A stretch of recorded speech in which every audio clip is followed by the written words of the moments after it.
Hi all, welcome back to Porch Selvin Vlogs. Today, we are going to start a new journey by visiting one of the neighboring countries of India, a special country separated from the mainland portion of the Indian subcontinent by the Gulf of Mannar and Pak Strait. Yes, we are going to visit Sri Lanka, lying off the southern tip of India, and this tropical island has attracted visitors for centuries with its natural beauty. So travel with me and explore Sri Lanka digitally. Let's go!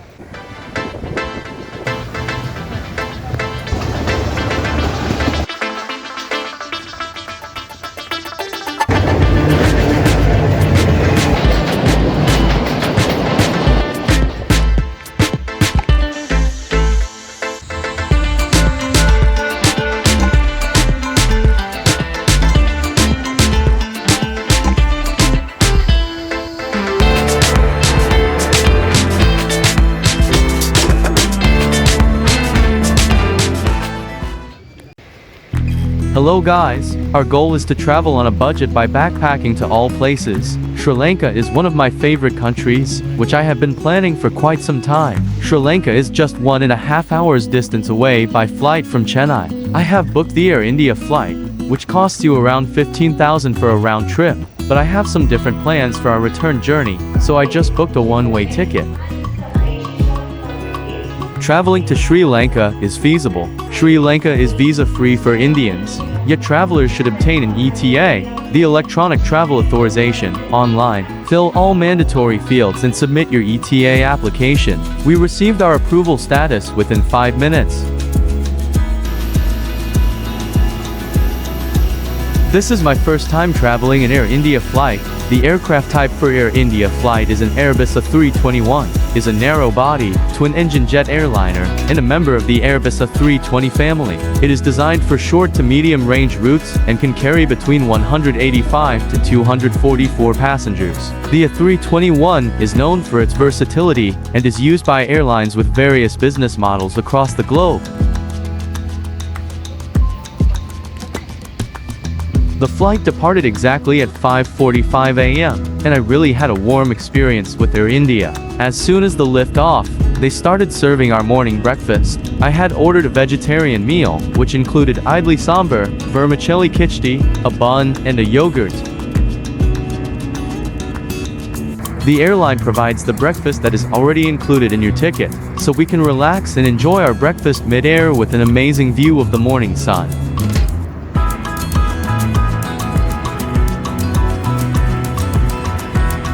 We landed on time by 7:10 a.m. Both India and Sri Lanka shares the same time zone, so there was no time difference in this trip.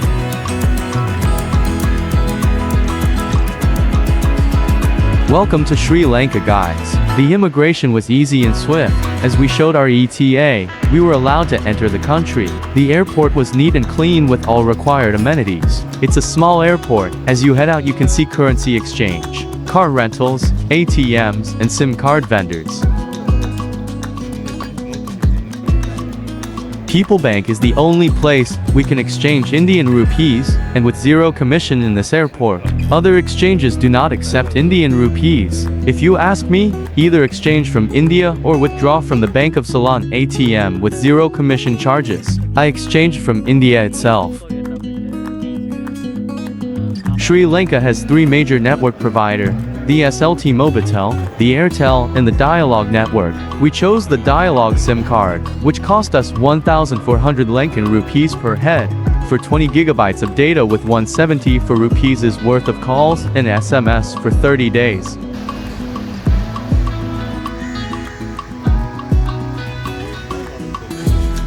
Just outside the airport, you can get the government bus to reach Colombo City. But beware that the Bandaranaike International Airport is not in Colombo. It's in Negombo. It takes you almost an hour to reach Colombo City. We took a auto famously known as Tuk Tuk in Sri Lanka from the airport and reached to the Avarwada bus stand in Negombo. By reaching this place, we can access the air-conditioned private bus to reach the Colombo fort.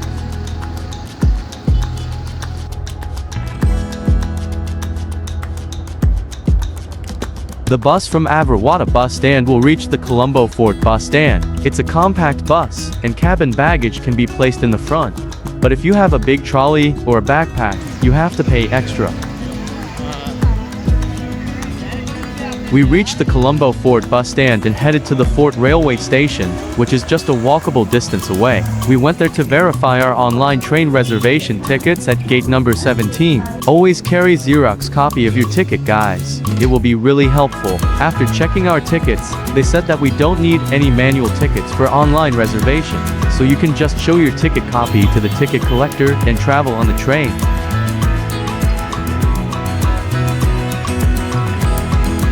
Now it's time to explore Colombo City. The bus is cheaper, but the tuk-tuk is more convenient for connecting places inside the city. From Fort Station, we took a tuk-tuk and headed to the Gangur Maya Temple.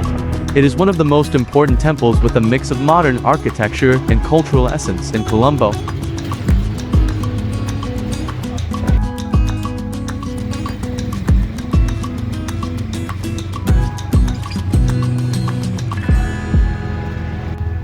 Gangur Maya is one of the oldest Buddhist temples in Colombo, started by the famous scholar monk Hikadu Sri Sumangala Nayaka Thera in the late 19th century. After the Venerable Sri Sumangala, his chief pupil Devendra Sri Jinaratana Nayak Thera took on the administration of the temple. It was he who laid the foundation to convert the little temple to an institute of international reckoning.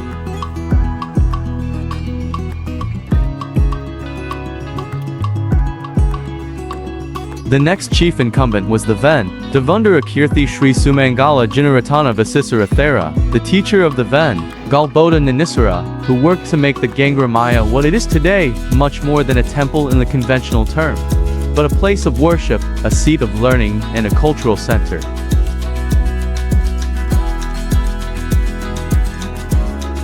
The main temple building features intricate carvings, elaborate murals, and a collection of statues that depict various aspects of Buddhist teachings. Visitors will find statues of the Buddha in different postures, as well as images of Hindu deities, reflecting the influence of multiple religious traditions. The temple also houses a library, a museum, and a relic chamber, each containing artifacts dating back millennia.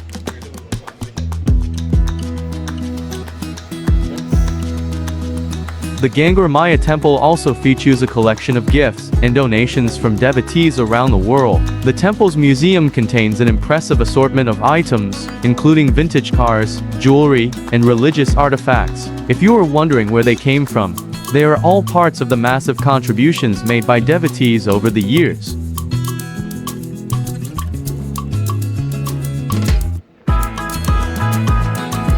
The annual Gangur Maya Navam Parahara is a festive parade that was first held in 1979 and continues as a tradition to this day.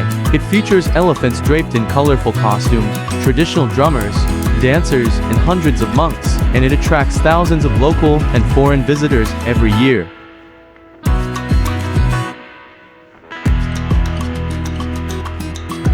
Gangur Maya Temple offers a unique and enriching experience, blending religious significance with a museum-like atmosphere. Visitors can expect to see a beautifully maintained temple with intricate architecture and numerous Buddha statues, alongside a diverse collection of artifacts spanning Sri Lankan history and culture.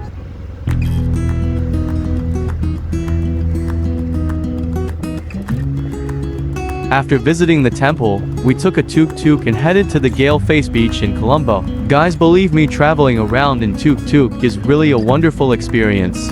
The wind, the view, and the sound, it makes everything so memorable.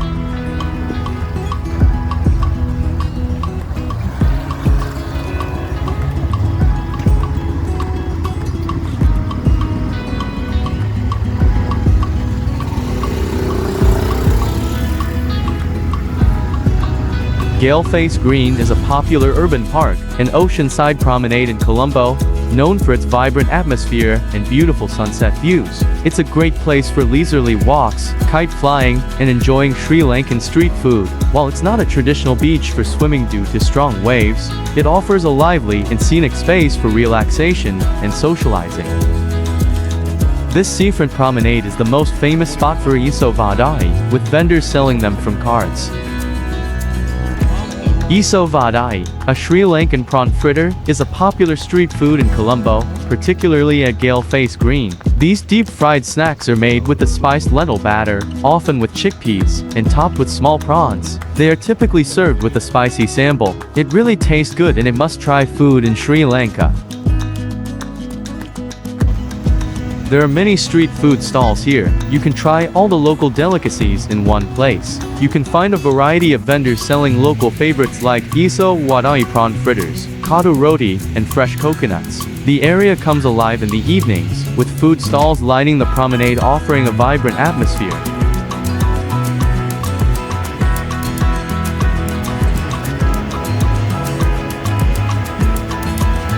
There was this food vendor who sold the fruits pickles, which was famously known as asharu in Sri Lanka. Asharu is a traditional Sri Lankan pickle of vegetables and young, unripe papaya. The Sinhala asharu is a condiment made during special, inauspicious occasions. It's one of the must-try delicacies in Sri Lanka.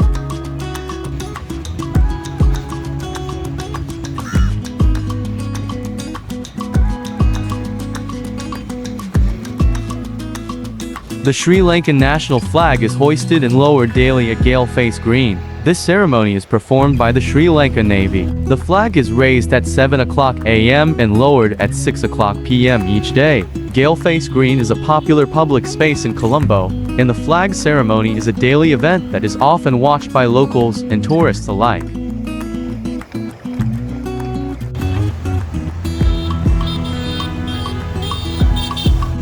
Today, we have actually booked a train from Colombo Fort Station to a largest city of southern province in Sri Lanka. Any guess guys on which city we are going? Comment below if you know. So before going there we went to Mount Lavania, a suburb in Colombo, and met an old friend, and it's been a long time since we saw each other. It was a great reunion and really glad to see an old friend after a long time.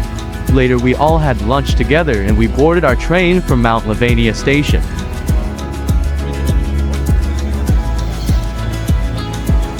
So that's the end of this episode.